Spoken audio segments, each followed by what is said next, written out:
शिक्षक असा आहे की तो कोणत्याही रूपात देऊ शकतो. आपल्यापेक्षा लहान असू शकतो, आपल्यापेक्षा मोठा असू शकतो किंवा आपल्या वयाचा असू शकतो. मला वाटते सरही जास्त काही वयाची नाही आहेत, पण एक शिक्षक म्हणून ते डिझर्व करतात. सर्व क्वालिटी सगळं त्यांनी मेंटेन केलेलं आहे आणि कोऑपरेटिव्ह नेचर आहे.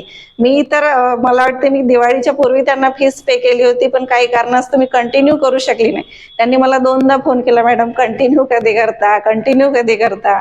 सर म्हटलं मी फ्री झाले की लगेच कंटिन्यू करेन, पण मध्ये मध्ये गॅप होत आहे कारण माझं जे फील्ड वर्क आहे त्याच्यामुळे मला जास्त वेळ देता येणार नाही.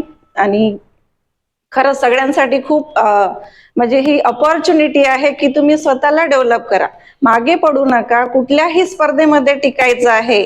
इवन तुम्ही 5-10 हजारची नोकरी जरी मिळवायला जाल तरी तुम्हाला ही बेसिक स्किल यायला पाहिजे आणि सगळ्यांनाच यायला पाहिजे. मी असं नाही म्हणत सरांकडेच क्लास लावा, कुठल्याही शिक्षकांकडे जा तुम्ही, कुठलाही मार्गदर्शक जो चांगला तुम्हाला बोलण्यासाठी संधी देऊ शकेल अशा व्यक्तीची निवड करा.